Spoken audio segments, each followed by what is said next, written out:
The girl picked up the badge and suddenly found herself standing in a wheat field. She gasped in shock, but the people around her just looked at her with confusion. Terrified, she realized that the pin on the ground was special. The moment she touched it, it felt like she had stepped into another world. She couldn't believe it. Carefully, she picked up the badge again, and just like that, the wheat field appeared once more. It felt unbelievably rough warmth of the sun on her skin. The scent of wheat in the air. In the distance, a futuristic city shimmered like something out of a dream. She wanted to get closer, but the moment she took a step forward, she hit an invisible wall. The badge slipped from her hand, and suddenly, she was back in her own world. Shaken, she turned to the man in front of her. "Was I standing here the whole time?" The man reached down to pick up the badge. "Wait," she blurted, stopping him. Quickly, she wrapped the pin in a candy wrapper and picked it up herself. Nothing happened this time, as though only direct skin contact with the badge could trigger the world shift. Her father looked at her, puzzled. On the way home, she wanted him to try it too. Just as he was about to grab it, she stopped him who was driving, and she was afraid something might go wrong. Her father didn't understand why she was acting so strangely,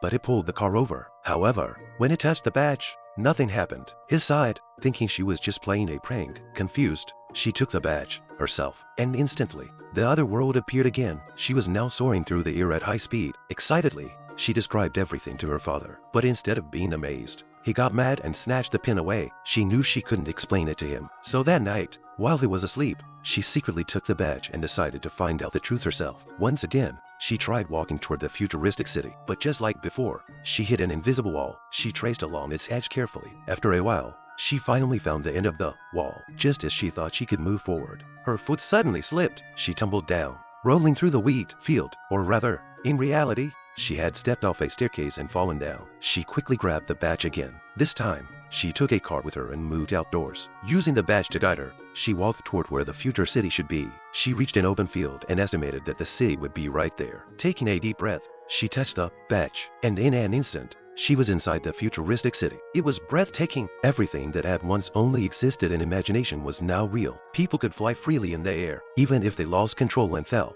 they wouldn't get hurt. Thanks to their flying backpacks, cars and subways also floated through the sky. The girl was completely mesmerized. Nobody in the city seemed to notice her. Even rockets were now a common means of transportation. But suddenly, she felt her steps slowing down. Looking down, she saw that her legs were sinking into water. Wait, this wasn't normal. In the future city, she wasn't supposed to see anything from the real world. Panicking, she grabbed the badge. It was running out of energy. She had only a few moments left. She wanted to ride a rocket before time ran out, but in the blink of an eye, she was back in the real world.